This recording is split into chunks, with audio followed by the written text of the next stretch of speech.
और मन ही मन सोचिएगा कि मेरे गुरु शिव है। इस बात को याद रखिएगा। जो गुरु बहन है वो शिष्या बोलेंगे गुरु भाई को देखते हैं ये उधर है, और जो घोषणा करवाने वाले होंगे जो शिव को गुरु मानेंगे वो नाम लिखा देंगे। बोलिएगा हे शिव। जोर से बोलिए दीदी, आवाज नहीं आ रही है। हुआ वो बैठने के उसको भी बोलो। बैठो बाबू, बैठो आप बोलो जो बोल रहे हैं बोलो। बोलिए हे शिव, आप मेरे गुरु हैं, मैं आपकी शिष्या हूँ, मुझ शिष्या पर दया कीजिए। हे शिव, आप मेरे गुरु हैं, मैं आपकी शिष्या हूँ, मुझ शिष्या पर दया कीजिए। हे शिव, आप मेरे गुरु हैं, मैं आपकी शिष्या हूँ, मुझ शिष्या पर दया कीजिए। हे शिव, आप मेरे गुरु हैं, मैं आपकी शिष्या हूँ, मुझ शिष्या पर दया कीजिए।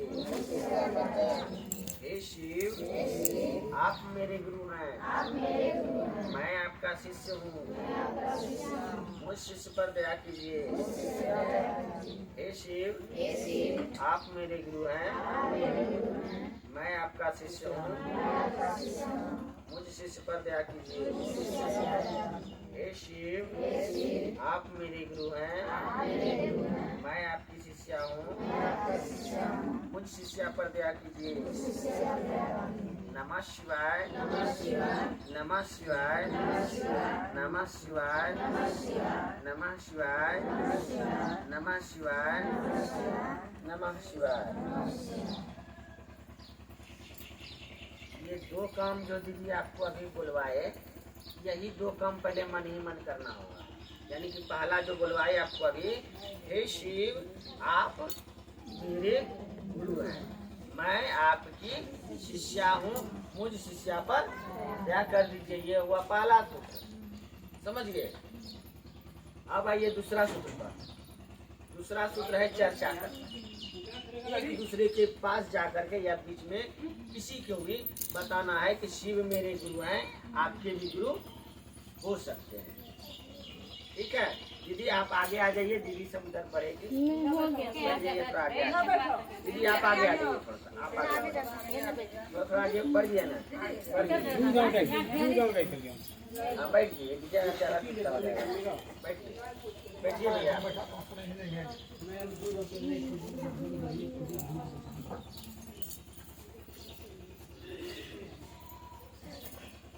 ये लड़की बैठने नहीं है, इसको ये बोलिए बैठिए।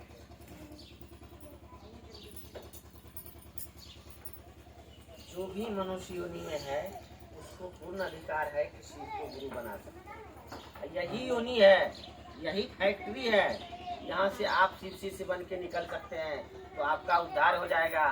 फिर इस धरती पर आने की आवश्यकता नहीं पड़ेगी। नहीं तो फिर आपको 84 लाख की योनि में भटकने के लिए छोड़ दिया जाएगा। फिर बनिएगा सांप, बनिएगा बिल्ली, बनिएगा प्रेत, बनिएगा बहुत सारा चीज बनिएगा। तब मनुष्य योनि में आइएगा, तब आपको फिर मौका मिलेगा कि शिव बन सकते हैं। नहीं तो भटकते रहिएगा।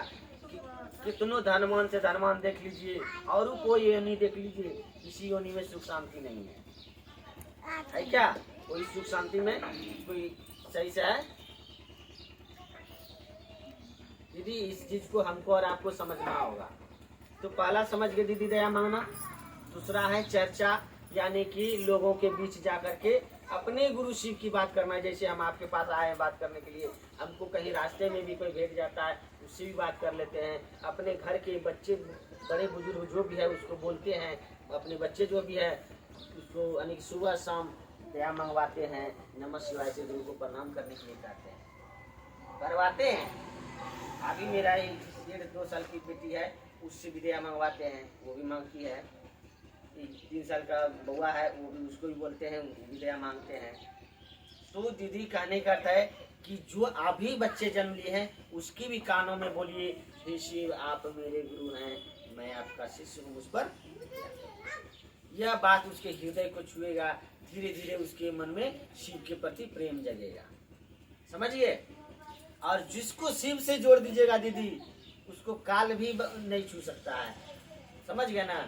काल को क्या औकात है महाकाल के चेला को हाथ लगा दे, समझ गए। तो यहाँ पर समझिए दीदी कि पहला दया मांग लिए, दूसरा चर्चा है, लोगों के बीच बात करना, कहीं भी बात कर सकते हैं, हटिया बाजार कहीं गए, रिश्तेदारी में गए या कहीं गए, आपका मनसा होना चाहिए कि मेरे गुरु महादेव की बात नहीं हुई है, किसी से बात करना है।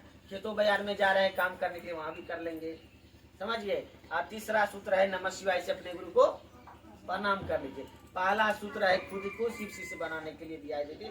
दया मांगते हैं इसलिए कि हे शिव आप मेरे गुरु हैं, मैं आपका शिष्य हूँ, मुझ पर दया कर दीजिए कि मैं आपका शिष्य बन जाऊँ। शिष्य बनने के लिए दया मांगते हैं दीदी। दूसरा है चर्चा, लोगों को शिव शिष्य बनाने के लिए। हो गया, पहला खुद को शिव शिष्य बनाइए, दूसरा दूसरों को शिव शिष्य बनाइए, तीसरा है अपने गुरु शिव को प्रणाम कर लीजिए। 3 को काम हुआ ना।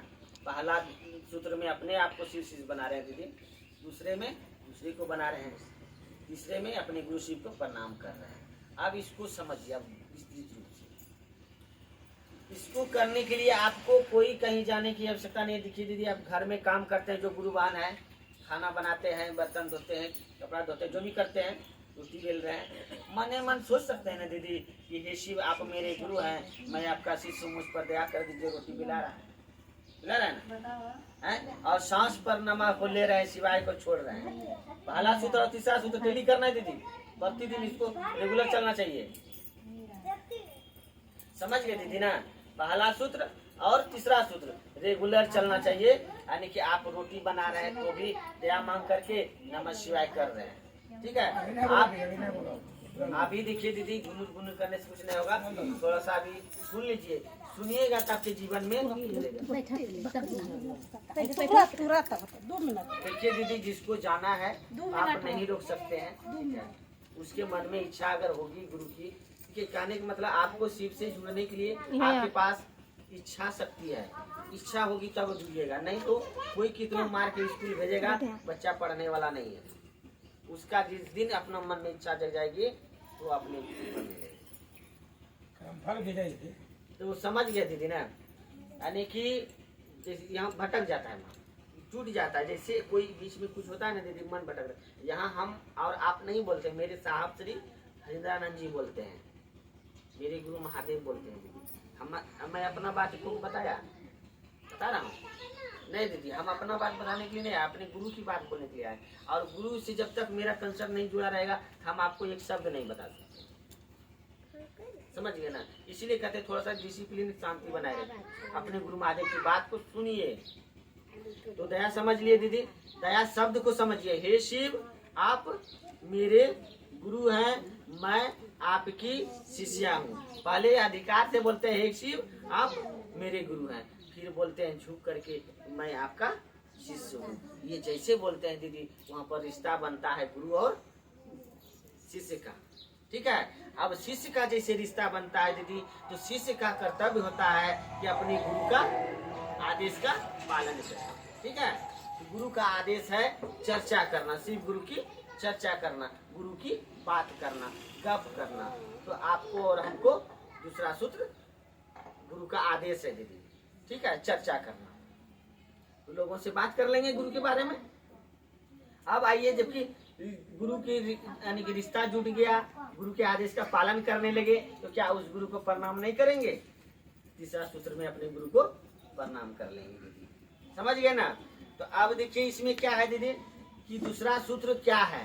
दूसरा सूत्र, यदि आपको सचमुच में शिव का शिष्य बनना है तो लोगों को शिव शिष्य बनाना होगा, यानी दूसरे के दिलों में शिव के प्रति यानी कि प्रेम जगाना होगा, तो आपके दिलों में भी प्रेम जगेगी। जैसे अभी कोई गुरु बहन आए हैं टोटो से यहाँ पर चल के, या जैसे भी आए होंगे, या हम ही को अभी अगर मान लिया जाए जरूरी पड़ जाए, या बगल में कोई बड़ा हाट जब है, बस्ती है, या स्टेशन जाना पड़ जाए, तो दीदी इधर उधर ध्यान मत कीजिए। अगर हमको यहाँ से अभी पीर पैती स्टेशन मान लिया मिर्जाचपुर जाना है, तो हमको टोटो लेना पड़ेगा ना दीदी, है? तो टोटो वाले को हाथ मारेंगे, टोटो वाला रोकेगा।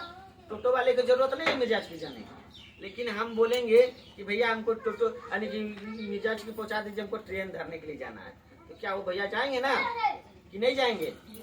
अगर उसको पैसा कमाने का इच्छा होगा तो जरूर जाएगा, है ना, क्योंकि वो तो रोड पे टहल रहा है इसी के लिए कि हम यानी कि किसी को ले जाएंगे, हमको 2 रुपया कमाई होगा तो जाएगा। भैया यहाँ पर समझने के लिए बोल रहे हैं, इसलिए कि अगर वो टोटो वाला हमको वहाँ जाएगा पहुँचाने के लिए मिर्जा चौकी, तो क्या मिर्जा चौकी का उसका दृश्य उसको नहीं दिखेगा? मिर्जा चौकी उसको भी जाना पड़ेगा ना भाई, हमको पहुँचाने के लिए। वो भी देख लेगा हमको, हाँ, हमको अगर पहुँचाने के लिए या आप ही को पहुँचाने के लिए उसको मिर्जा चौकी जाना पड़ेगा। तो उसी तरह यदि आप किसी को शिव शिष्य बना रहे हैं तो आप भी शिव शिष्य बन रहे हैं।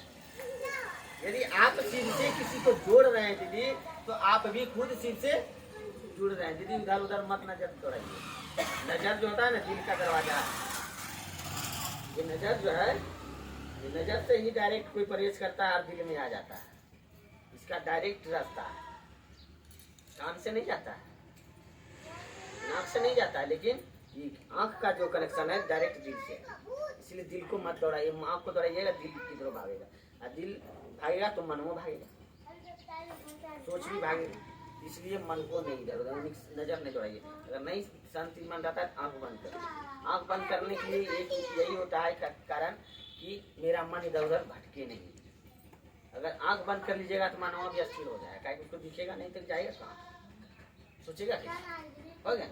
तो इसी तरह यानी कि कहने का अर्थ है कि जैसे कि हम अगर किसी को शिव शिष्य बनाने की कोशिश करते हैं दीदी, शिव गुरु की बात बताने के लिए, तो मेरा भी मन शिव को समझने लगता है और शिव के नजदीक जाने लगता है।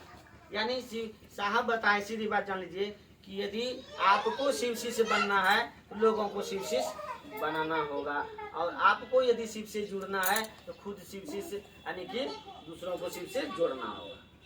और साहब बोले ना कि एक दिन आप शिव से लोगों को जोड़ते जोड़ते खुद एक दिन जुड़ेंगे। शिव शिष्य बनाते बनाते एक दिन आप खुद शिव शिष्य बन जाइएगा, आपको पता भी नहीं चलेगा।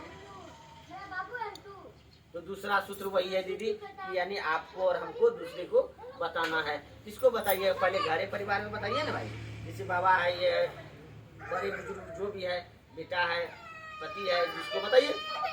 वो अगर आपके बात को अगर सुने और समझे, नहीं सुन रहा है तो अपने गुरु महादेव से बोलिए, साहब दीदी बोलिए कि आपके यानी कि बात को नहीं सुनता है, थोड़ी सी दया करिए। तब देखिए वो भी दया जब गुरु को होने लगेगा ना, वो भी सुनने लगेंगे। ऐसा बहुत हुआ है दीदी अनुभूति। तो हो गया दूसरा सूत्र, समझ गए दीदी दूसरा सूत्र ना, यानी कि चर्चा